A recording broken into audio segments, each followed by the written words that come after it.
Buying the lot took years of saving, planning, and sacrificing. It overlooked a small lake, and I had already worked with architects to design the home my family had dreamed about for years.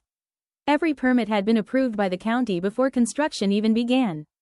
The foundation was poured, the framing crews were scheduled, and everything seemed to be moving perfectly. Then one morning, bright red stop work notices appeared all over the construction site. The HOA claimed my project violated community architectural standards and ordered every contractor to leave immediately. Workers packed their equipment because they feared losing their licenses if they ignored the notice. I contacted the county building department, expecting them to confirm there was a problem. Instead, they told me they had never issued a stop work order.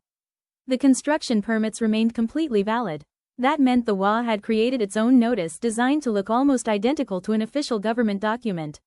Even after learning this, contractors refused to return because the HOA threatened lawsuits against anyone who continued working. Every delay cost thousands of dollars.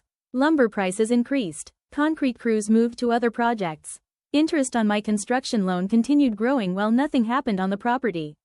The HOA board insisted they had authority to stop the project because my house exceeded the approved height limit.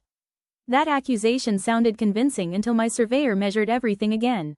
The foundation sat exactly where the approved plans required. The elevation matched every county record.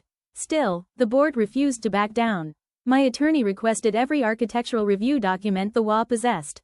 Buried inside hundreds of pages was an internal email admitting the board had never actually measured the site. They had simply assumed the finished house would block the view from a board member's backyard. That single message changed everything. During a joint inspection, the county inspector compared the official permits with the HOA's homemade stop work notices. He immediately recognized that the documents falsely implied county enforcement. His report concluded the construction complied with every applicable building regulation and recommended immediate continuation of the project. Armed with that report, my attorney obtained a court order preventing the HOA from interfering again. Construction resumed the following week. Neighbors watched as cranes returned and walls finally went up. Months later, after the home was completed, the court ruled that the HOA's interference had caused substantial financial losses and ordered compensation for the delays. The board members who approved the false notices faced intense criticism from homeowners, many of whom questioned how many other construction projects had been stopped the same way.